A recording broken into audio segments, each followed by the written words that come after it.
ఉమ్మడి ఆదిలాబాద్ జిల్లాలో రాజకీయం రసవత్తరంగా మారింది. ఆదిలాబాద్ మున్సిపాలిటీలో హంగురాగా చైర్మన్ ఎవరవుతారనే ఉత్కంఠ వీడలేదు. మరోవైపు ఉమ్మడి ఆదిలాబాద్ జిల్లాలో పలు మున్సిపాలిటీలో ఏ ఒక్క పార్టీకి కూడా మెజారిటీ మార్క్ రాకపోవడంతో హంగు ఏర్పడింది. ఆ మున్సిపాలిటీలో పాగా వేసేందుకు ఎవరి ప్రయత్నాలు వారు చేస్తున్నారు. మరోవైపు బెల్లంపల్లిలోనూ ఆసక్తికర పరిణామాలు చోటు చేసుకున్నాయి. కేటీఆర్ సమక్షంలో బీఆర్ఎస్ కండువా కప్పుకున్న కాంగ్రెస్ కౌన్సిలర్, ఇండిపెండెంట్ కౌన్సిలర్ తిరిగి కాంగ్రెస్ గూటికి చేరినట్లు తెలుస్తోంది. బీఆర్ఎస్కు మద్దతు ప్రకటించిన బీజేపీ కౌన్సిలర్ సైతం కాంగ్రెస్కు మద్దతు ప్రకటించినట్లు తెలుస్తోంది. ఇదిలా ఉండగా మంచిర్యాల జిల్లాలో మున్సిపల్ పీఠాలు దక్కించుకునే క్రమంలో రాజకీయాలు వేడెక్కాయి. చెన్నూరు 63వ జాతీయ రహదారిపై మాజీ MLA Balka Suman press meet నిర్వహించి అధికార కాంగ్రెస్ పార్టీపై విరుచుకుపడ్డారు.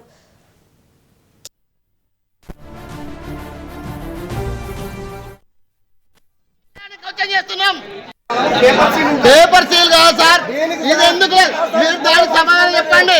మిగతా 14 వార్డులలో క్లాత్ ప్యాకింగ్ వచ్చింది, ఒక 3వ వార్డులో ఎందుకు క్లాత్ ప్యాకింగ్ రాలే? మా ఆబ్జెక్షన్ మీరు సమాధానం చెప్పండి.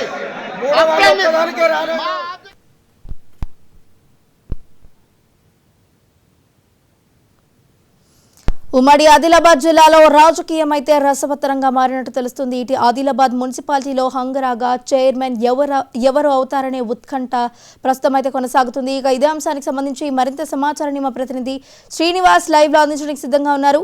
శ్రీనివాస్, ముఖ్యంగా మున్సిపల్ ఎన్నికలు మాత్రం రాజకీయ రసవత్తరంగా మారుతున్నటువంటి పరిస్థితి కనిపిస్తుంది. ముఖ్యంగా పోలింగ్ ప్రశాంతంగా ముగిసింది, కౌంటింగ్ ప్రశాంతంగా ముగిసింది. కానీ పీఠాలు కైవసం చేసుకోవడం మాత్రం రసవత్తరమైనటువంటి చర్చ జరుగుతుంది. ప్రధాన పార్టీలు బీజేపీ, కాంగ్రెస్, బీఆర్ఎస్ ఎవరికి వారే తీసిపోయినట్టుగా ప్రయత్నాలు చేస్తున్నారు. ఎవరికి స్పష్టమైనటువంటి మెజార్టీ రాని చోట మాత్రం తామే మున్సిపల్ స్థానాన్ని కైవసం చేసుకుంటామని చెప్పేసి ఎవరికి వాళ్ళే ప్రయత్నాలు చేస్తా ఉన్నారు. కొద్ది గంటల్లో ఆ సస్పెన్స్ విడనున్నప్పటికీ కూడా ప్రధానంగా ఉమ్మడి ఆదిలాబాద్ జిల్లాలోని కీలకంగా మనం చూసినట్టయితే 10 మున్సిపాలిటీలు, ఒక కార్పొరేషన్ విషయాన్ని మనం స్పష్టంగా చూసినట్టయితే కార్పొరేషన్ లో 60 డివిజన్లు ఉంటే 44 స్థానాలతో కాంగ్రెస్ పార్టీ కైవసం చేసుకుంది. అదేవిధంగా ఈ 2 రోజులలో కూడా మరో 4 నుంచి 5 కౌన్సిలర్లు కూడా కాంగ్రెస్ పార్టీకి తీసుకోవడం జరిగింది. అందులో 50 స్థానాల్లో కాంగ్రెస్ పార్టీ కార్పొరేషన్ లో తన అవా కొనసాగించినటువంటి పరిస్థితి కాదు. ఇక్కడ ఎలాంటి అవి ఇక్కడ ఎవరు మేయర్ అవుతారు, డిప్యూటీ మేయర్ అవుతారని మాత్రం సస్పెన్స్ కొనసాగుతుంది.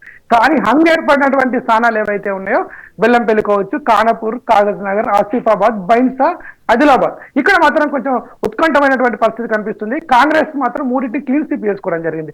లక్షర్పేట, అదేవిధంగా చెన్నూరు, నిర్మల్ స్థానాలు మాత్రం మెజార్టీతో కాంగ్రెస్ పార్టీ ఖాతాలోకి వేసుకోవడం జరిగింది. అవి ఓన్లీ మిగతా చోట మాత్రం హంగు ఏర్పడుతుంది. కేతన్పల్లిలో మాత్రం బీఆర్ఎస్, సిపిఐ కూటమి గెలవడం జరిగింది. ఈ 4 వెళ్తే మిగతా 6 చోట మాత్రం స్పష్టమైనటువంటి మెజార్టీ ఎవరికి రాకపోవడంతో ఎక్సర్బిషన్ ఓట్లు కావచ్చు, స్వతంత్ర ఓట్లు కావచ్చు కీలకమవుతున్నటువంటి పరిస్థితి కనిపిస్తుంది. నిన్నటిదాకా ఓ కూటమిలో ఉన్నారు, మళ్ళీ ఈ రోజు ఇంకో గుటికి వెళ్తున్నటువంటి పరిస్థితి కనిపిస్తుంది. అక్కడ బెల్లంపల్లిలో మనం చూడొచ్చు. బెల్లంపల్లిలో మాత్రం స్వతంత్రుడు కీలకంగా ఉన్నటువంటి చోట నిన్నటి వరకు వీళ్ళందరూ బీఆర్ఎస్ కండాలు కప్పుకున్నారు. రాత్రి మళ్ళీ కాంగ్రెస్ వైపు వెళ్ళారు. వీళ్ళంతా కూడా కాంగ్రెస్ కు మద్దతు తెలుపుతున్నారు. ఇక్కడ స్పష్టంగా కాంగ్రెస్ కు మెజార్టీ రావడం జరిగింది. అక్కడ బీజేపీ ఉన్నటువంటి వ్యక్తి కూడా వైస్ చైర్మన్ ఇస్తాను, నేను ఎవరికైనా సపోర్ట్ చేస్తాను ముందే చెప్పడం జరిగింది. కాంగ్రెస్ కూడా దానికి అనుకూలంగా గ్రీన్ సిగ్నల్ ఇచ్చి అతడు వైస్ చైర్మన్ కాబోతున్నారు. అదేవిధంగా బైన్సా, ఎప్పటి నుంచి కూడా బైన్సా అంటేనే ఎంఐఎం అడ్డా. అలాంటి బైన్సా 26 స్థానాలు ఉంటే 12లో ఎంఐఎం గెలవడం జరిగింది. ముఖ్యంగా 6 బీజేపీ గెలవడం జరిగింది, 7 స్వతంత్రులు గెలవడం జరిగింది, ఒక వ్యక్తి కాంగ్రెస్ నుంచి గెలవడం జరిగింది. ఇక్కడ ఎంఐఎం కు కేవలం 2 స్థానాలు అవసరం పడతా ఉంటాయి. ఆ ఎంఐఎం 2 స్థానాలకు సంబంధించి స్వతంత్రుల వైపు గాలాలు వేసే ప్రయత్నం చేసినప్పుడు కూడా స్వతంత్రులు వాళ్ళు చైర్మన్ ఇస్తేనే మేము వస్తామన్నటువంటి వాళ్ళు చిక్కుముడి పెట్టే ప్రయత్నం చేయడం జరిగింది. దీంతో బీజేపీ అలర్ట్ కావడం జరిగింది. స్వతంత్రులందరూ తమ వైపు తిప్పుకునే ప్రయత్నం చేస్తుంది. మీకే మేయర్ పీఠం ఇస్తామని చెప్పడం జరుగుతుంది. 7, 13 ఎక్సాఫిషియల్ ఓటు ఎమ్మెల్యేలు ఉంటుంది కాబట్టి వాళ్ళు అక్కడ బయటపడే అవకాశం స్పష్టంగా కనిపిస్తుంది. కనిపిస్తుంది. ముఖ్యంగా ఆదిలాబాద్ విషయానికి వచ్చినట్టు మాత్రం ఆదిలాబాద్ లో ఎక్కువ స్థానాలు సాధించినటువంటి ఈ బీజేపీ మాత్రం చితకలబడ్డట్టుగానే కనిపిస్తుంది. 49 స్థానాలు ఉన్నటువంటి ఆదిలాబాద్ మున్సిపల్ పీఠానికి సంబంధించి ఇక్కడ ఎవరైనా కైవసం చేసుకోవాలంటే 25 స్థానాలు కావాల్సి ఉంటుంది. కేవలం 21 స్థానాలకే బీజేపీ పార్టీ పరిమితం కావడం జరిగింది. అక్కడ ఎమ్మెల్యే ఎంపీ ఉన్నప్పటికీ కూడా వాళ్ళకి 23 వరకే వెళ్తున్నటువంటి పరిస్థితి కనిపిస్తుంది. ఇంకా 2 స్థానాలకు వాళ్ళు స్వతంత్రంలో తీసుకునే ప్రయత్నం చేసినప్పుడు కూడా కుదరలేదు. అయితే ఇక్కడ ఆసక్తికరమైన విషయం ఏంటంటే కాంగ్రెస్, బీఆర్ఎస్ స్వతంత్రులు కలిసి ఇక్కడ మేయర్ మున్సిపల్ చైర్మన్ పీఠం పైన కైవసం చేసుకోవడానికి కసరత్తు చేస్తున్నారు, క్యాంపు నిర్వహిస్తున్నారు. మరి వాళ్ళు 11 గంటల వరకు ఇదే విధంగా కొనసాగుతారా, మళ్ళీ గంట తర్వాత మారతారా చూడాల్సినటువంటి అవసరం ఉంది. అదేవిధంగా ఆసిఫాబాద్ లో బీఆర్ఎస్ ఎక్కువ స్థానాలు వచ్చినప్పటికీ కూడా కాంగ్రెస్ చక్రం తిప్పి స్వతంత్రులందరినీ తన వైపు తిప్పుకొని క్యాంపుకి వెళ్ళడం జరిగింది. అక్కడ ఆసిఫాబాద్ కాంగ్రెస్ కైవసం చేసుకునే అవకాశం స్పష్టంగా కనిపిస్తుంది. ముఖ్యంగా కాగజ్నగర్ విషయానికి వచ్చినట్టే కాగజ్నగర్ లో కూడా ఇక్కడ ఎవరికి కూడా మెజార్టీ రాలేదు. ఇక్కడ కూడా బీఆర్ఎస్ కాంగ్రెస్ ఒకటై మేయర్ పీఠాన్ని మున్సిపల్ చైర్మన్ పీఠాన్ని కైవసం చేసుకున్న ప్రయత్నాలు చేస్తున్నాయి. అక్కడ సిట్టింగ్ ఎమ్మెల్యే ఎవరైతే ఉన్నారో బీజేపీ అతన్ని దక్కకుండా ఇతర ప్రయత్నాలు చేస్తూ ఉన్నారు. ఇక్కడ సిట్టింగ్ ఎమ్మెల్యే ఎవరైతే ఉంటున్నారో వాళ్ళు కాకుండా ఇతర పార్టీలు మాత్రం ఏకమవుతున్నటువంటి పరిస్థితి ఉమ్మడి ఆదిలాబాద్ జిల్లాలో కనిపిస్తుంది. ఇక్కడ ఆసక్తికరమైన విషయం ఏంటంటే ఖానాపూర్లో మాత్రం రసవత్తరం జరుగుతుంది. అక్కడ కేవలం వార్డు సభ్యులు 12, ఎవరికి మెజార్టీ రాలేదు. అక్కడ 7 స్థానాలు వస్తే మున్సిపల్ చైర్మన్ వస్తుంది. 3 కాంగ్రెస్, 4 బీఆర్ఎస్, 4 బీజేపీ, 1 స్వతంత్రుడు. ఆ స్వతంత్రుడు కాంగ్రెస్ వైపు వెళ్ళడం జరిగింది. 3 ప్రధాన పార్టీలు 4 అంటే ఎవరికి కూడా ఇక్కడ మెజార్టీలో ఒక ఎక్స్ట్రాఫిషియా ఓటు ఎమ్మెల్యే ఉంటుంది. కాంగ్రెస్ ఎమ్మెల్యే బొజ్జు ఉన్నాడు, అతనికి 5 స్థానాలు, ఇక్కడ 7 రావాలి. ఇక్కడ ఆసక్తికరమైన విషయం ఏంటంటే బీఆర్ఎస్ బీజేపీ ఒకటవుతున్నటువంటి పరిస్థితి కనిపించింది. అంటే రాష్ట్రంలో ఏ విధమైన పొత్తు, రాష్ట్రంలో శత్రువులే కావచ్చు కానీ ఇక్కడ గల్లీలోకి వచ్చేసరికి మాత్రం వీళ్ళందరూ మిత్రులు అవుతున్నారు. అంటే ఇక్కడ ఏంటంటే స్థానికంగా ఉన్నటువంటి పరిస్థితులు అర్థం చేసుకోవచ్చు. స్థానికంగా ఉన్నటువంటి ఇక్కడ స్థానికంగా సిట్టింగ్ ఎమ్మెల్యే ఎవరు ఉంటున్నారు, కాంగ్రెస్ అనుకోండి, ఇతర పార్టీలు ఏకమవుతున్నాయి. సిట్టింగ్ ఎమ్మెల్యే బీజేపీ ఉన్నాడు అనుకోండి, ఇతర పార్టీలు ఏకమవుతున్నాయి. సిట్టింగ్ ఎమ్మెల్యే బీఆర్ఎస్ అనుకోండి, ఇతర పార్టీలు ఏకమవుతున్నాయి. అంటే ఇక్కడ సిట్టింగ్ ఎమ్మెల్యే ఉన్న చోట ఆ ఎమ్మెల్యే ఏ పార్టీ ఆ పార్టీ కాకుండా మిగతా పార్టీలన్నీ ఏకమై మున్సిపల్ స్థానాలను కైవసం చేసుకోవడానికి ప్రయత్నాలు చేస్తున్నాయి. ఓవరాల్ గా ఉమ్మడి ఆదిలాబాద్ జిల్లాలో 4 మున్సిపాలిటీలు క్లియర్ కట్ గా ఫలితాలు అయితే రావడం, అందులో 3 కాంగ్రెస్, 1 బీఆర్ఎస్ సిపిఐ కూటమి గెలుచుకోవడం జరిగింది. అక్కడ ఎలాంటి ఇబ్బందులు లేవు. ఒక కార్పొరేషన్ కూడా కంప్లీట్ గా కాంగ్రెస్ గెలుచుకోవడం జరిగింది. అక్కడ ఎలాంటి ఇబ్బందులు లేవు. కేవలం 6 మున్సిపాలిటీలలో మాత్రం మనకు స్పష్టంగా అర్థమవుతుంది 2 చోట్ల బీజేపీ ఫైట్ చేస్తుంది, 4 చోట్ల మాత్రం ఇద్దరు స్వతంత్రులు కాబోతున్నారు, మరో 2 చోట్ల కాంగ్రెస్ తన కైవసం చేసుకునే అవకాశం స్పష్టంగా కనిపిస్తుంది. ఇవన్నీ కూడా 11, 12 మధ్యలో ఇక్కడ ప్రమాణ స్వీకార కార్యక్రమాలు ఉంటాయి, ఇక్కడ ఎన్నికల కార్యక్రమం ఉంటుంది. ఇవన్నీ కూడా బయట జరుగుతున్నటువంటి విషయాలు, క్యాంపులో జరుగుతున్నటువంటి విషయాలు ఇది ఆసక్తికరంగా జరుగుతూ ఉన్నాయి. ఈ రోజు ఈ వైపు ఉంటున్నారు, రేపు ఇంకో వైపు వెళ్తున్నారు. నేను మీకు సపోర్ట్ చేస్తే నాకేమి ఇస్తావు, నాకు పదవి ఇస్తావా లేకపోతే నాకేమైనా తాయిలం ఇస్తావా, ఇదే చర్చ జరుగుతుంది. ఇదే స్వతంత్రులు మాత్రం భారీ డిమాండ్లో ఉన్నారు.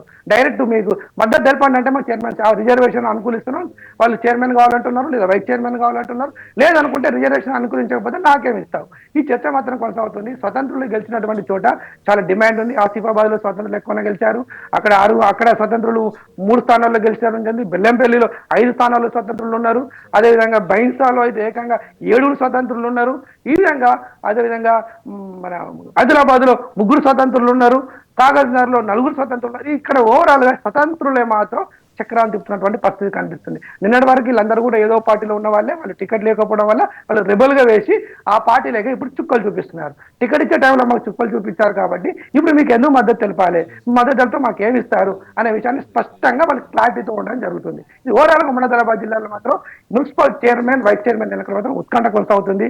క్యాంపులు కొనసాగుతున్నాయి. క్యాంపుల నుంచి ఇప్పుడే ఆ టౌన్ లోకి రావడం జరిగింది. వాళ్ళను ఇక్కడ తీసుకొచ్చే ముందు వాళ్ళతోటి ఉన్నారు క్లియర్ అనుకున్న తర్వాతనే వాళ్ళు వచ్చే అవకాశం మనకు స్పష్టంగా ఉంది. Right, thank you Srinivas.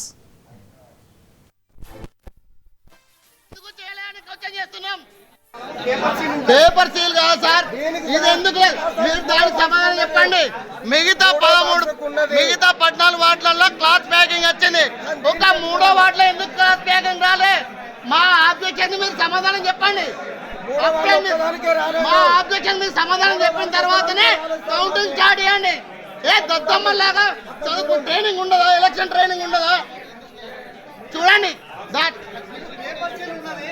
Paper seal తో సంబంధం లేదు. అక్కడ క్లాత్ ప్యాకింగ్ దానికి ఉంటే చూడండి, క్లాత్ ప్యాకింగ్ దానికి